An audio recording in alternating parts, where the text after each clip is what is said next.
पुराने ज़माने की बात है कि काबुल में दो गरीब आदमी रहा करते थे। मुश्किलात के तूफान ने उनकी ज़िंदगी अजीरन कर रखी थी।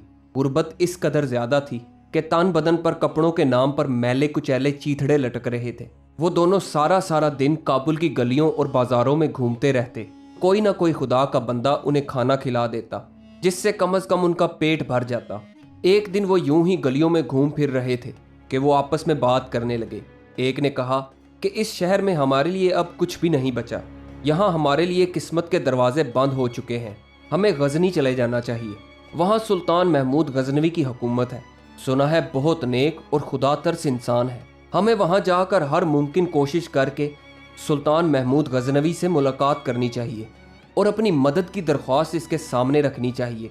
मुझे यकीन है कि वो हमारी मदद ज़रूर करेगा। इस तरह से शायद हमारे दिन फिर जाएं। उसके साथी ने कहा, तुम्हारा मशवरा बहुत अच्छा है। हमें गजनी के सफ़र के लिए सुबह सवेरे निकल जाना चाहिए। चुनाचे अगले दिन दोनों सफ़र पर निकल पड़े। जंगलों और सहराओं को अबूर करते करते वो एक मैदानी इलाके में पहुंचे। रास्ते में उन्हें एक और शख्स मिल गया। था तो वो भी गरीब, मगर बहुत ही नेक और कोई अल्लाह वाला था। उसने उन दोनों से पूछा, भाइयों, क्या तुम मुझे बताओगे कि कौन सी ऐसी ख्वाहिश है जिसने तुम्हें सफ़र करने पर मजबूर कर दिया, और तुम किसके महल से अपनी आरजू करने जा रहे हो? काबुल के दोनों आदमियों ने कहा कि भाई, हमारी किस्मत का सितारा बुझ चुका है। हमने काबुल में अपनी किस्मत का दरवाज़ा ढूंढा, मगर अफसोस, हमने सिर्फ वक्त ही बर्बाद किया। शायद काबुल हमें अब कुछ नहीं दे सकता। इसी वजह से हमने गजनी शहर का रुख किया है। सुल्तान महमूद गजनवी के पास जा रहे हैं। सुना है उनके महल के दरवाजे ज़रूरतमंदों के लिए हमेशा खुले रहते हैं और वो किसी को खाली हाथ वापस नहीं भेजते। ये बताने के बाद काबुल के दोनों आदमियों ने इस नेक आदमी से पूछा कि भाई, तुम किस मकसद से सफ़र पे निकले हो? उस नेक शख्स ने जवाब दिया, मैं एक अमीर शख्स था, मगर अब मेरी अपने मुल्क में कोई जायदाद और मालो दौलत नहीं है।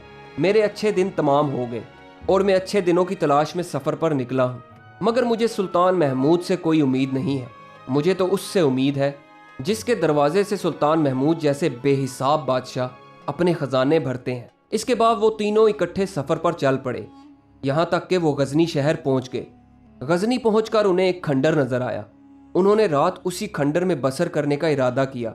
वो तीनों इकट्ठे खंडर में बैठे मुख्तलिफ मौज़ूआत पर गुफ्तगू कर रहे थे। इत्तफाक की बात है कि सुल्तान महमूद गजनवी अपने दो मुकर्रबों के साथ भेस बदल कर चांदनी रात से लुत्फ अंदोज होने के लिए गलियों में टहल रहा था कि चलता चलता इस खंडर के पास पहुंच गया। इस खंडर से लोगों के बोलने की आवाज़ आई तो वो खंडर में दाखिल हो गया और देखा कि तीन आदमी बैठे आपस में बातें कर रहे हैं। सुल्तान महमूद गजनवी ने पूछा कि तुम लोग कौन हो और यहाँ क्या कर रहे हो? काबुल के दो आदमियों ने कहा, हम पर गुर्बत और तंगदस्ती ने डेरे जमाए हुए हैं। हालात ऐसे हैं कि खाने को मुश्किल से मिलता है। अपनी गुर्बत के घोड़े पर सवार होकर इस दुनिया के नशेबो फराज में घूम रहे हैं। सुल्तान ने पूछा कि तुम्हारी क्या ख्वाहिश है? उन दोनों ने जवाब दिया, तुम हमारी ख्वाहिश पूरी नहीं कर सकते, इसलिए बताने का भी कोई फ़ायदा नहीं। सुल्तान ने जवाब दिया, क्योंकि इस दुनिया के तमाम लोग एक दूसरे के पाबंद हैं और एक दूसरे पर इन्हिसार करते हैं, इसलिए आप लोगों को मुझे अपनी ख्वाहिशात बता देनी चाहिए, शायद मैं आपकी मदद कर सकूं। एक ने जवाब दिया, मैं एक ऐसा शख्स था जिसके पास बेशुमार दौलत और जायदाद थी, मगर धोखेबाजी की वजह से मेरी सारी दौलत जाती रही। अगर कहीं से मुझे 10,000 दिनार मिल जाएं तो मैं उनसे कारोबार करूंगा और दोबारा अमीर बन जाऊंगा। काबुल का दूसरा आदमी बोला, मैं एक बदकिस्मत इंसान था, मगर किस्मत ने मुझे अमीर बना दिया। मेरी एक बहुत खूबसूरत बीवी थी जिससे मैं बहुत प्यार करता था। इसकी बरकत की वजह से मुझ पर दौलत की जैसे बारिश होने लगी। मेरा एक आलीशान महल था जिसमें खादमाएँ थीं जो मेरी और मेरी बीवी की खिदमत करती थीं। मगर एक दिन ऐसा हुआ कि मेरी बीवी की तबीयत अचानक से ख़राब हो गई और उसी दिन वो दम तोड़ गई। इसके बाद किस्मत ने ऐसा पलटा खाया कि मैं इस हाल को पहुंच गया कि अब खाने के भी पैसे नहीं। मैं सुल्तान महमूद गजनवी के शहर में इस उम्मीद से आया हूँ कि शायद सुल्तान मुझे अपने महल की कोई खूबसूरत कनीज़ दे दे जिससे मैं शादी कर लूँ। हो सकता है मेरी किस्मत दोबारा जाग जाए, फिर मैं खुशी खुशी अपने वतन वापस लौट जाऊँगा। अब सब की नज़रें उस तीसरे नेक आदमी की तरफ थीं जो अभी भी खामोश बैठा हुआ था। सुल्तान ने गर्दन घुमाकर इसकी तरफ देखा और पूछा, क्या तुम्हें किसी चीज़ की ख्वाहिश नहीं? इस शख्स ने जवाब दिया, मैं अपनी ख्वाहिश सिर्फ अपने रब से बयान करता हूँ जिसके हाथ में तमाम खजाने हैं, जिसने बादशाहों को बादशाही दी اگر وہ چاہے گا تو وہی مجھے سونا دے گا، اگر اس نے چاہا تو وہی مجھے بیوی بھی دے گا۔ میری تمام خواہشات میرے رب کی خوشنودی سے جڑی ہوئی ہیں۔ سلطان نے اس نیک شخص سے کہا کہ پھر بھی تم بتاؤ کہ تمہاری خواہش کیا ہے؟ پھر اس نے سلطان کی طرف دیکھا اور کہا، اگر خدا نے تم پر اپنا فضل کیا ہوا ہے اور تم اس فضل سے اپنی خواہشات کی تکمیل کرنے کے قابل ہو تو میرے لیے دعا کرو کہ خدا مجھ پر بھی اپنا فضل کر دے اور میرا ہر عمل اس کی مرضی کے تابع ہو جائے۔ سلطان اس کی باتیں سن کر تھوڑا حیران ہوا، مگر پھر کچھ کہے بغیر وہاں سے چلا گیا۔ اگلے دن سلطان محمود غزنوی اپنے تخت پر براجمان تھا کہ اس نے اپنے مصاحب کو حکم دیا کل رات والے تینوں مسافروں کو دربار میں حاضر کیا جائے۔ چنانچہ ان تینوں کو سلطان کے دربار میں پیش کیا گیا۔ جب وہ سلطان کے دربار میں حاضر ہوئے تو یہ دیکھ کر حیران رہ گئے کہ تخت پر بیٹھا یہ شخص وہی ہے جس سے کل ان کی ملاقات ہوئی تھی۔ وہ دل ہی دل میں خوفزدہ تھے کہ شاید سلطان ان پر برہم ہوگا۔ سلطان نے تینوں کو قریب آنے کا حکم دیا۔ سلطان بولا، اب بتاؤ کہ تم لوگوں کی کیا خواہشات ہیں؟ کابل کے دو باشندوں نے اپنی اپنی وہی خواہشات ظاہر کر دی جو انہوں نے کل سلطان کو بتائی تھیں۔ پھر سلطان نے اس اجنبی شخص سے پوچھا کہ بتاؤ تمہاری کیا خواہش ہے؟ وہ بولا کہ اے سلطان محمود غزنوی، اگر میں تم سے تمہاری بادشاہی مانگوں تو کیا تم مجھے دو گے؟ سلطان بولا، ہرگز نہیں، یہ کیسی خواہش ہے؟ کوئی ایسی خواہش بتاؤ جو میں پوری کر سکوں۔ تم سونا مانگو گے تو میں سونا دوں گا، اگر تم گھر مانگو گے تو میں گھر دوں گا۔ اجنبی بولا، تم میری خواہش پوری کرنے کے قابل نہیں ہو، مجھے خواہ مخواہ یہاں بلا کر میرا وقت ضائع کیا۔ میں تو اس سے مانگتا ہوں جو بادشاہوں کو بادشاہی دینے والا ہے۔ اگر میرے رب نے دینے کا ارادہ کر لیا ہے تو کوئی اسے روک نہیں سکتا، اور اگر میرے رب نے نہ دینے کا ارادہ کر لیا ہے تو کوئی اس کی مرضی کے بغیر دے نہیں سکتا۔ سلطان چاہتا تھا کہ یہ اجنبی شخص کسی نہ کسی چیز کی خواہش کرے، مگر سلطان کے لاکھ کہنے کے باوجود اس اجنبی شخص نے سلطان کے آگے ہاتھ نہ پھیلائے۔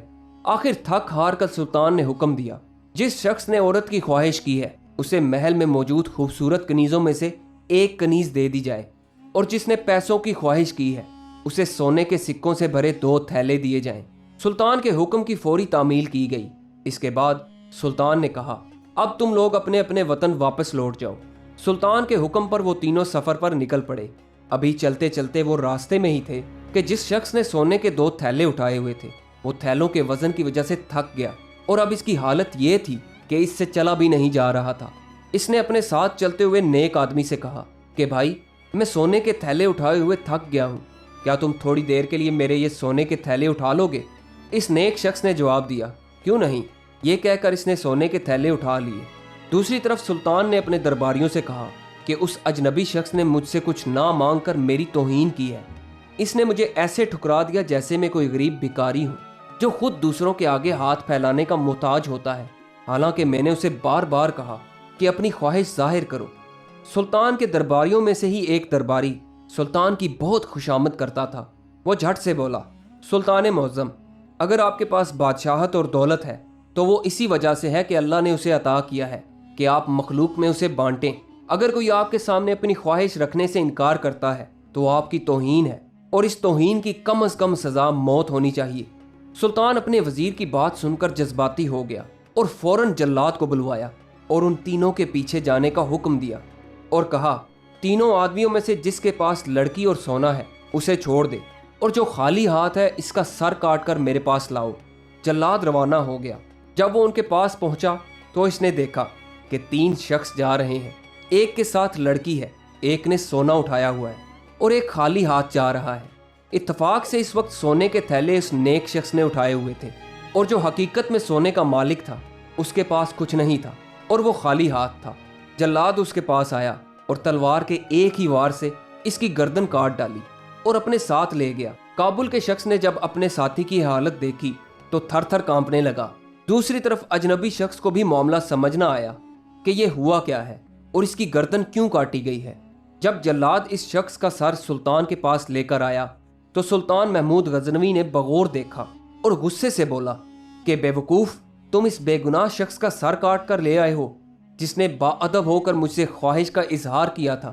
دور ہو جاؤ میری نظروں سے، اس سے پہلے کہ میں تمہارا سر بھی قلم کروا دوں۔ سلطان سمجھ گیا کہ سونا لینے والا شخص تھک گیا ہوگا اور اس نے اپنا سونا اس اجنبی شخص کو تھوڑی دیر کے لیے دے دیا ہوگا۔ सुल्तान ने दूसरे जल्लाद को बुलवाया और बोला, अब तुम जाओ और जिसके पास सोना है उसका सर काट कर लेकर आओ। जल्लाद वहां से रवाना हुआ। इस बार खुदा का करना ऐसा हुआ कि काबुल का जो आदमी मारा गया था, इसके साथी के दिल में लालच पैदा हो गया। वो चलते चलते बोला, भाई देखो, मेरा दोस्त तो बेचारा मारा गया, मगर इसके सोने का असल मालिक मैं हूँ, क्योंकि हम दोनों काबुल में इकट्ठे थे। तुम ये सोना मुझे दे दो। नेक आदमी को तो कोई लालच थी नहीं। इसने फौरन दोनों थैलों को काबुल के शख्स के हवाले कर दिया। अब मंजर ये था कि अजनबी शख्स दोबारा खाली हाथ था और सोना इस काबुल के बाशिंदे के पास था, जो अपने साथ इस कनीज को भी लिए चल रहा था। इतने में जल्लाद वहां पहुंच गया। उसने देखा कि एक शख्स खाली हाथ है और दूसरे के पास सोना है। इसने काबुल के दूसरे बाशिंदे को भी मौत के घाट उतार दिया और उसका सर लेकर सुल्तान की खिदमत में हाजिर हो गया। जब सुल्तान ने मरने वाले का सर देखा तो गुस्से से चिल्ला उठा कि यह आदमी भी गलती से मारा गया। सुल्तान ने कुछ देर के लिए गौर किया और जब वो पुरसुकून हुआ तो उसे समझ आ गई कि खुदा का फजल इस अजनबी आदमी के लिए हिफाजत की एक दीवार है, जिसने उसे किसी किस्म का नुकसान पहुंचने से रोका हुआ है, वरना एक ही वक्त में ऐसा इत्तेफाक होना समझ से बालातर है। इस बार सुल्तान ने अपने मुसाहिब को भेजा और कहा कि बाइज्जत तरीके से इस आदमी को लड़की और सोने समेत मेरे पास ले आओ। मुसाहिब फौरन रवाना हो गया। जैसे ही वो शख्स दरबार में हाजिर हुआ तो सुल्तान अपने तख्त से उठा और मुस्कुराते हुए इसने अजनबी शख्स से पूछा कि बताओ, तुम्हारे उन दो साथियों के साथ क्या हुआ। उस नेक आदमी ने जवाब दिया, सुल्तान का इकबाल बुलंद हो, जिसने सोना मांगने वाले को सोना दिया और कनीज मांगने वाले को कनीज दी, मगर बदले में उनकी जान ही ले ली। अजनबी शख्स की यह बात सुनकर सुल्तान कांप कर रह गया और खुदा से गिड़गिड़ाकर माफ़ी मांगने लगा। सुल्तान ने नम आंखों से पूछा कि ए नेक इंसान, मुझे बताओ, इस वक्त मैं ऐसा क्या काम कर सकता हूँ जो मुझे खुदा के गज़ब से बचा सकता है। इस नेक आदमी ने जवाब दिया, तुम्हें सबसे पहले सच्चे दिल से अल्लाह से माफ़ी तलब करनी है। दूसरा काम तुम्हें यह करना चाहिए कि कुछ रकम तुम काबुल में उन दो बेगुनाह मारे जाने वालों के घर वालों को भेजो, ताकि कम अज़ कम वो अपनी ज़िंदगी आसानी से गुजार सकें। सुल्तान ने ऐसा ही किया। फिर सुल्तान ने कहा, मैं आपसे इल्तिजा करता हूँ कि आप मुझे अपनी सिर्फ एक ख्वाहिश बताएं, मुझे उसे पूरा करके खुशी मिलेगी। इस नेक आदमी ने देखा कि अब सुल्तान पशेमान हो चुका है, इसलिए इसने कहा कि मैं एक बुनकर का कारोबार करता था और मेरा काम इस कदर वसी था कि मुझे दौलत की कोई कमी नहीं थी। अगर मुझे आप एक छोटी सी दुकान खोल दें तो मैं खुदा के फजल से अपना कारोबार चला लूँगा और फिर आपके पैसे लौटा दूँगा। सुल्तान ने फौरन हुक्म दे दिया। इसके बाद सुल्तान ने कहा कि ए नेक इंसान, मेरी आपसे 3 गुजारिशात हैं। इस नेक आदमी ने कहा, जी बोलें। सुल्तान बोला, पहली ये कि जो कुछ मैंने आपके साथ किया आप मुझे उस पर माफ़ कर दें। दूसरी गुजारिश ये है कि आप मेरे लिए दुआ करें कि जो लोग बेगुनाह मर गए खुदा मुझे उनकी तरफ से मुआफ़ कर दे। तीसरी गुजारिश ये है कि हर जुमा के रोज़ आप मेरे पास आया करें ताकि मैं आपकी सोहबत से कुछ सीख सकूं। उस नेक बुनकर ने तीनों गुजारिशात मान ली। इसके बाद बुनकर ने सख्त मेहनत की और कुछ ही अरसे में इसका कारोबार खूब चमक उठा। दौलत की रेल पेल हो गई। वो अपनी दौलत गरीबों में तकसीम करता, जिससे उसे दिली तस्कीन मिलती। इतनी दौलत के बावजूद भी बुनकर के दिल में कभी लालच ना आई और ना ही वो खुदा की याद से कभी गाफिल हुआ। दोस्तों, ये कहानी आपको कैसी लगी? कमेंट्स में अपनी राय का इजहार ज़रूर कीजिएगा और हमारे चैनल को सब्सक्राइब ज़रूर कीजिएगा। वीडियो देखने का बहुत बहुत शुक्रिया।